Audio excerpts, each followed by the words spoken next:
সোহরাওয়ার্দী উদ্যানে হেফাজতে ইসলামের মহাসমাবেশ, নারী সংস্কার কমিশন বাতিলের দাবি, 23 মে সারা দেশে বিক্ষোভ কর্মসূচির ঘোষণা মামুনুল হকের। ঐক্যমত্য কমিশন কারো প্রতিপক্ষ নয় বলেছেন আলী রিয়াজ। অনির্বাচিত সরকারের বেশি দিন ক্ষমতায় থাকা উচিত নয় মন্তব্য 12 দলীয় জোটের। কাল দেশের উদ্দেশ্যে রওনা দেবেন বেগম খালেদা জিয়া। বিদায় জানাতে ব্যাপক প্রস্তুতি নিয়েছে যুক্তরাজ্য বিএনপি।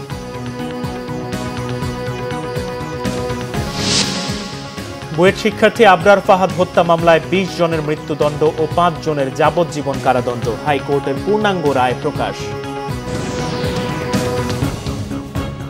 দেখছিলেন ক্রাউন সিমেন্ট সংবাদ শিরোনাম। 4 দফা দাবিতে রাজধানীতে মহাসমাবেশ করেছে হেফাজতে ইসলাম বাংলাদেশ। সোহরাওয়ার্দী উদ্যানের এই মহাসমাবেশে যোগ দিতে ভোর থেকেই দেশের বিভিন্ন প্রান্ত থেকে জড়ো হতে শুরু করেন হেফাজতের নেতাকর্মীরা। সকাল 9টায় আনুষ্ঠানিকভাবে সমাবেশের কার্যক্রম শুরু হওয়ার অনেক আগেই পরিপূর্ণ হয়ে যায় সোহরাওয়ার্দী উদ্যান। জনস্রোত ছড়িয়ে পড়েছে মৎস্য ভবন, শাহবাগ ও টিএসসি এলাকায়।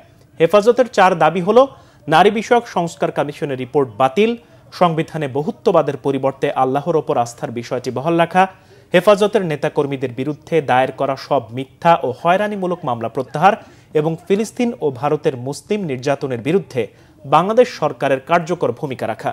এছাড়া গণহত্যার দায়ে আওয়ামী লীগের রাজনীতি নিষিদ্ধ ও জাতীয় নির্বাচনের আগে শেখ হাসিনার বিচারের দাবিও জানিয়েছে সংগঠনটি। সমাবেশে বক্তব্য রাখেন আমার দেশ সম্পাদক মাহমুদুর রহমান ও এনসিপির মুখ্য সংগঠক হাসনাত আব্দুল্লাহ। প্রতিনিধিদের অন্তর্ভুক্ত করে নতুন কমিশন গঠন করতে হবে। নারীর সামাজিক উন্নয়নে পশ্চিমা মূল্যবোধ নয়, বরং আমাদের নিজস্ব সামাজিক ও ধর্মীয় মূল্যবোধ, ইতিহাস ও ঐতিহ্যের আলোকেই বাস্তবমুখী সংস্কারের দিকে যেতে হবে। বিভিন্ন সংস্কার কমিশনের সুপারিশ বিবেচনা গ্রহণের লক্ষ্যে গঠন করা জাতীয় ঐক্যমত্য কমিশন কারো প্রতিপক্ষ নয় বলে দাবি করেছেন কমিশনের সহসভাপতি ডক্টর আলী রিয়াজ। অনির্বাচিত সরকার বেশি দিন থাকলে দেশে নানা সমস্যার তৈরি হয় বলে মনে করেন জাতীয়তাবাদী সমমনা জোট। শনিবার সকালে জাতীয় সংসদ ভবনের এলডি হলে জাতীয়তাবাদী সমমনা জোটের সঙ্গে সংলাপে বসার আগে অধ্যাপক আলী রিয়াজ বলেন, দলগুলোর মধ্যে মতপার্থক্য থাকবে। নেতাকর্মীরা জাতীয় স্বার্থে নিজ নিজ অবস্থান থেকে যেমন কথা বলবেন, আবার ছাড় দেওয়ারও মানসিকতা থাকতে হবে। সব বিষয়ে একমত হওয়া সম্ভব না হলেও রাষ্ট্র গড়ার ক্ষেত্রে একমত হতে পারবেন বলে জানিয়েছেন ঐক্যমত্য কমিশনের সহসভাপতি। তিনি আরো বলেন, ঐক্যমত্য কমিশনের সুনির্দিষ্ট ভূমিকা নেই, কমিশন কারো প্রতিপক্ষ নয়। সুনির্দিষ্ট জাতীয় সনদ তৈরি করাই এর মূল লক্ষ্য।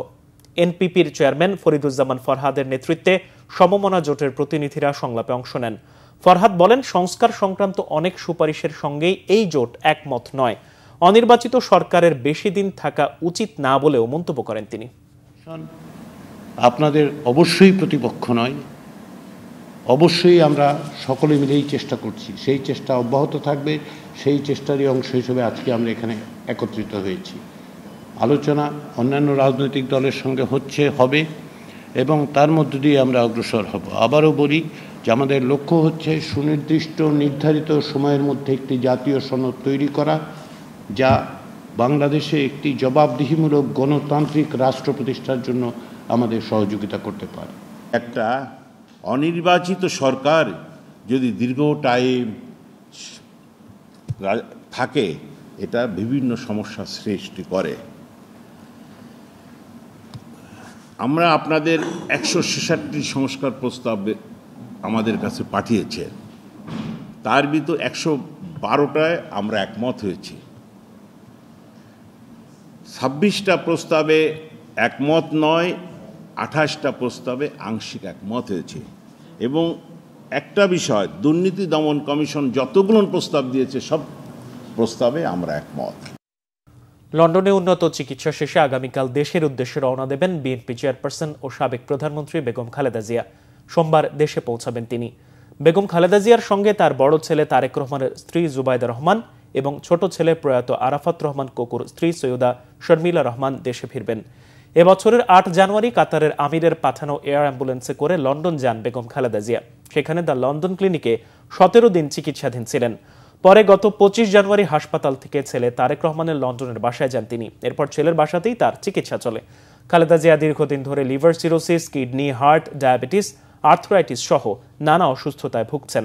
গত 5 আগস্ট ছাত্র জনতার অভ্যুত্থানে আওয়ামী লীগ সরকারের পতনের পর রাষ্ট্রপতির এক আদেশে খালেদা জিয়া মুক্তি পান।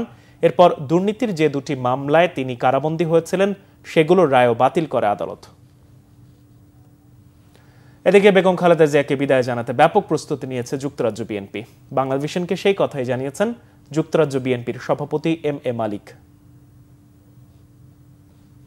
চিকিৎসা শেষে Begum Khaleda Zia mother of democracy উনি বাংলাদেশে ফিরছেন এবং ওনার যে টিম ডক্টর জাহিদ বা ওনার নেতৃত্বে যারা ডাক্তাররা ছিলেন তারাও সাথে যাচ্ছেন এবং বাংলাদেশ থেকে আরও 2 জন ডাক্তার শাহাবুদ্দিন ভাই সহ আরও 2 জন তারা আগামীকালকে আসতেছেন যাতে ওনার ফ্লাইটে ওনারা ফিরে যাবেন, যেটার জন্য আমরা গত 16 বছর আমরা আন্দোলন করেছি ভোটাধিকার বা মাদার অফ ডেমোক্রেসি ওনার সুচিকিৎসা দেশের বাইরে আসার জন্য। সেটা আমরা মনে করি এক ধরনের সফল হয়েছে এবং সেই সফলতা দিক থেকে উনি যে 3-4 মাস ছিল যুক্তরাজ্য বিএনপির প্রত্যেকটা নেতাকর্মী খুব চাঙ্গা ছিল। বাংলাদেশ প্রকৌশল বিশ্ববিদ্যালয় বুয়েট শিক্ষার্থী আবরার ফাহাদ হত্যা মামলায় 20 জনের মৃত্যুদণ্ড ও 5 জনের যাবজ্জীবন কারাদণ্ডাদেশ দিয়ে হাইকোর্টের 131 পৃষ্ঠার পূর্ণাঙ্গ রায় প্রকাশ করা হয়েছে। গত 16 মার্চ আসামিদের ডেথ রেফারেন্স ও আপিল শুনানি শেষে বিচারপতি A.K.M. আসাদুজ্জামান ও বিচারপতি সৈয়দ এনায়েত হোসেনের সমন্বয়ে গঠিত হাইকোর্ট বেঞ্চ এই রায় দিয়েছিলেন। 2019 সালের 6 অক্টোবর বুয়েটের শেরে বাংলা হল থেকে তড়িৎ ও ইলেকট্রনিক প্রকৌশল বিভাগের 2য় বর্ষের ছাত্র আবরার ফাহাদকে পিটিয়ে হত্যা করে ছাত্রলীগের নেতাকর্মীরা। এ ঘটনায় আবরারের বাবা বরকতুল্লাহ ঢাকার চকবাজার থানায় মামলা করেন। এই মামলায় 2021 সালের 8 ডিসেম্বর রায় দেন ঢাকার দ্রুত বিচার tribunal 1।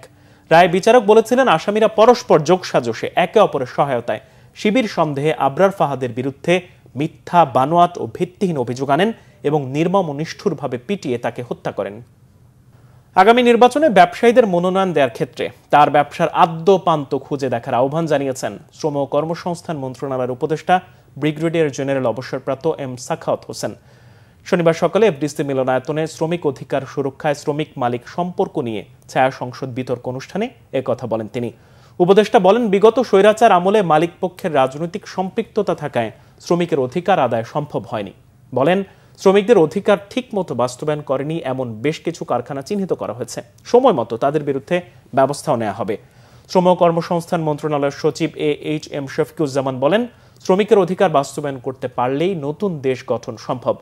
Debate for democracy chairman Hasan Ahmed Chowdhury Kiran বলেন, শ্রমিকদের ন্যায্য অধিকার আদায় করতে না পারলে জুলাই আন্দোলন বৃথা যাবে। ব্যবসায়ী যদি নমিনেশন পান তাহলে তার আদিপান্ত খুঁজে দেখতে হবে তিনি কি ব্যবসা করছেন, কবে কবে তিনি শ্রমিকদের বেতন দিচ্ছেন, বেতন বাকি আছে কিনা। আমাদের পলিটিক্যাল পার্টির ভিতরে নেই ডেমোক্রেসি, বাকিটা কি হবে। 6 কোটি 7 কোটি 10 কোটি টাকা নিয়ে যায়, ওরা নমিনেশন নিয়ে নেন। দেখি আমাদের এই সামনে যে ইলেকশন হবে সেখানে যে পলিটিক্যাল পার্টিগুলো আছে ওনারা তো অনেক ভালো ভালো কথা বলছেন। রাজনৈতিক দলগুলোকে অনুরোধ করব যে আপনারা যখন নমিনেশন দেবেন please look into it. Election কমিশনেরও দায়িত্ব হবে সামহাও আরপিওতে পরিবর্তন আনা। ফ্যাসিস্ট শেখ হাসিনার সরকারের আমলে দেশের বিভিন্ন প্রতিষ্ঠানের মতো কিছুটা বিপাকে ছিল রাষ্ট্রের 4র্থ স্তম্ভ হিসেবে খ্যাত গণমাধ্যম। অবশেষে ঘুরে দাঁড়াচ্ছে দেশের গণমাধ্যম। রিপোর্টার্স উইদাউট বর্ডার্সের ঘোষিত প্রতিবেদনে জানানো হয়েছে, স্বাধীনতা সূচকে বাংলাদেশের গণমাধ্যমের অবস্থান 16 ধাপে গিয়ে 165 থেকে 149-এ উন্নীত হয়েছে। এছাড়াও দেশে গণমাধ্যমে এক ধরনের সেলফ সেন্সরশিপ রয়েছে বলে মন্তব্য করেছেন সাংবাদিক ও গণমাধ্যম বিশেষজ্ঞরা। ওবায়দুল্লাহ মামুনের বিশেষ প্রতিবেদন। গণমাধ্যম কথা বলে মানুষের, কথা বলে রাষ্ট্র ও সমাজের। তাই গণমাধ্যমকে বলা হয় দর্পণ কিংবা রাষ্ট্রের 4র্থ স্তম্ভ। কিন্তু রাষ্ট্রের এই গুরুত্বপূর্ণ স্তম্ভটি বস্তুনিষ্ঠ ও নিরপেক্ষভাবে সংবাদ তুলে ধরতে গিয়ে বরাবরই আটকে যায় পরাধীনতার শেকলে। গেল 15 বছরে সম্প্রচার বন্ধ হয় দিগন্ত, চ্যানেল 1, ইসলামিক টেলিভিশনের। বন্ধ হয় আমার দেশ পত্রিকা ও দৈনিক দিনকাল। এছাড়া জুলাই বিপ্লবের সময় ছাত্র জনতার উপর গুলিবর্ষণের সংবাদ প্রচারের জেরে বেশ কয়েকটি গণমাধ্যমকে সাময়িকভাবে সম্প্রচার বন্ধ করে ফ্যাসিস্ট আওয়ামী লীগ সরকার। আবার সরকার পতনের পর পতিত সরকারের মুখপাত্র হিসেবে কাজ করা টেলিভিশনগুলো ক্ষতিগ্রস্ত হয় ছাত্র জনতার হামলায়। প্রশ্ন উঠছে, জুলাই বিপ্লবের পর কতটা স্বাধীন দেশের সংবাদ মাধ্যম? কেনই বা সংবাদ মাধ্যমগুলো পুরোপুরি চাপমুক্ত হতে পারছে না? চাপের কারণে গণমাধ্যমগুলোর যারা নীতি নির্ধারক তারা কিন্তু সেলফ সেন্সরে চলে আসছিল এবং সেই পথে এখনও হাঁটছে। এইটা করলে বোধ হয় মানে সরকারের কর্তা ব্যক্তিরা রাগ করবে। তারা নিজেরাই কিন্তু সেলফ সেন্সরশিপ করছে এবং এই সেলফ সেন্সরশিপ করতে গিয়ে দেখা গেছে যেটি হয় যে আসলে মানে গণমাধ্যমের যেই মূল ক্যারেক্টার সেই ক্যারেক্টার থেকে সরে যাচ্ছে। সাংবাদিকরা ঐক্যবদ্ধ থাকতে হবে, দল মত নির্বিশেষে। আমি ব্যক্তি হিসেবে আমার একটা আইডিওলজি থাকতে পারে, আমি তো মানুষ, আমরা তো কোনো একটা পার্টিজান হয়ে যেতে পারি, একটা বায়াস হতে পারি, কিন্তু সেটা আমাদের গণমাধ্যমে আমাদের কাজের ক্ষেত্রে যেন প্রভাব যাতে না পড়ে। গণমাধ্যমে পরিবর্তন শুরু হয়েছে দাবি করে গণমাধ্যম বিশেষজ্ঞরা বলছেন, গত 15 বছরের সেলফ সেন্সর ট্যাবু থেকে বের হতে পারছে না গণমাধ্যমগুলো। এই গণমাধ্যমের যারা অংশীজন, সাংবাদিক, সম্পাদক এবং মালিক, এদের সবার সক্রিয় অংশগ্রহণ লাগবে, এদের সবার সক্রিয় ভূমিকা লাগবে। আপনি আপনার অধিকার আদায় করে নেবেন এবং আপনি আপনার অধিকার রক্ষা করবেন। এটা করার জন্য যা যা প্রয়োজন সেগুলোর দিকে নজর দেওয়া দরকার, যেমন ঐক্য প্রয়োজন সাংবাদিকদের মধ্যে। গণমাধ্যম সংস্কার কমিশন বাস্তবায়ন হলে দেশের সংবাদ মাধ্যমে আমূল পরিবর্তন আসবে বলেও মনে করেন তিনি। ভারতীয় উপমহাদেশে গত 150 বছরে সাংবাদিকতা কখনোই পুরোপুরিভাবে মুক্ত বা স্বাধীন ছিল না। কখনো রাষ্ট্র বা সরকারের কাছে, কখনো বা বিজ্ঞাপনদাতা কিংবা মালিকপক্ষের কাছে বন্দী ছিল মুক্ত সাংবাদিকতা। গণমাধ্যম বিশেষজ্ঞরা বলছেন, এ থেকে বের হয়ে আসতে হলে সংবাদকর্মীদেরকে অর্থনৈতিকভাবে স্বাবলম্বী হওয়ার পাশাপাশি নিজেদের মধ্যে ঐক্য গড়ার। ওবায়দুল্লাহ মামুন, বাংলা ভিশন, ঢাকা।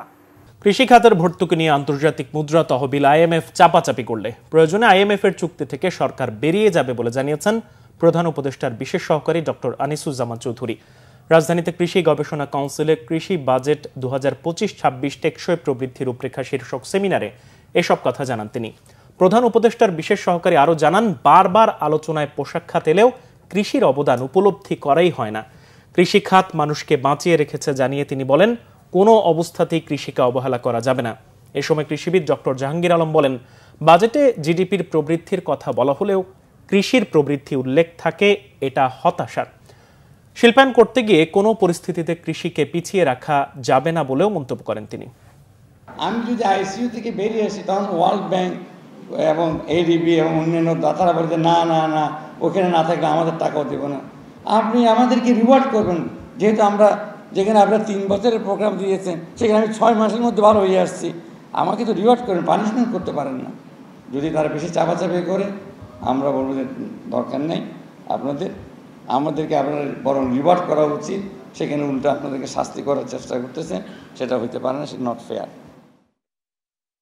আজ থেকে শুরু হচ্ছে চট্টগ্রাম বিমানবন্দর থেকে সরাসরি হজ ফ্লাইট।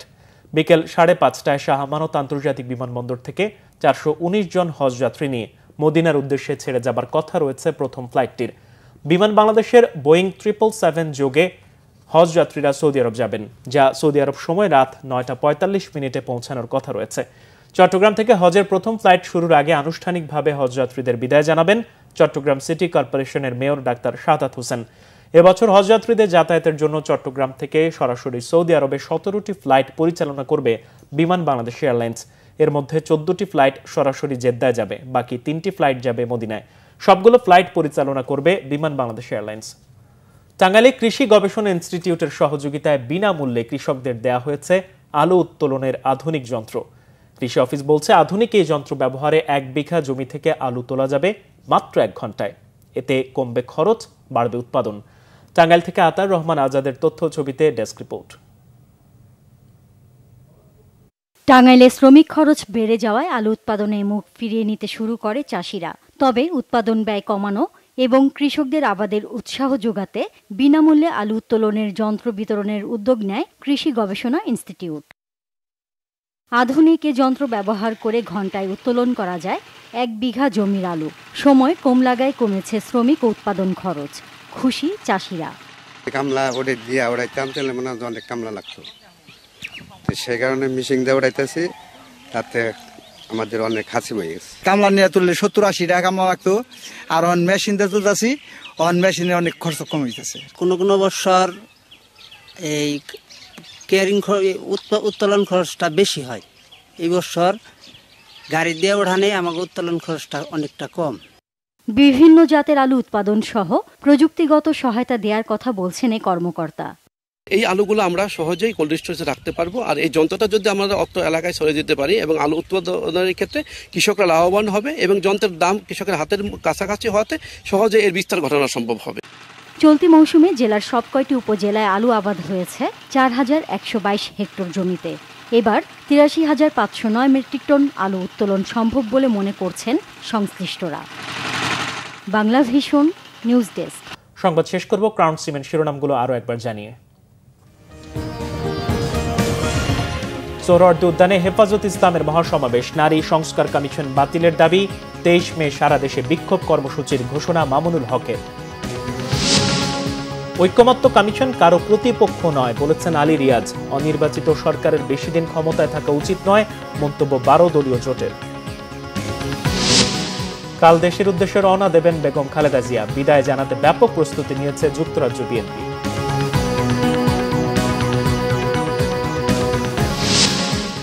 বুয়েট শিক্ষার্থী আবরার ফাহাদ হত্যা মামলায় ২০ জনের মৃত্যুদণ্ড, ৫ জনের যাবজ্জীবন কারাদণ্ড। হাইকোর্টের পূর্ণাঙ্গ রায় প্রকাশ। এই ছিল এখনকার মতো। পরের সংবাদ বিকেল ৪টায়। এর আগে ৩টায় রয়েছে নিউজ টপ 10। দেখার আমন্ত্রণ রইল। এছাড়া বাংলা ভিশন সংবাদ ও সংবাদ সংশ্লিষ্ট অনুষ্ঠান দেখতে ভিজিট করুন www.bbnews24.com ও facebook.com/banglavisionnews এবং সাবস্ক্রাইব করুন youtube.com/banglavisionnews। ধন্যবাদ।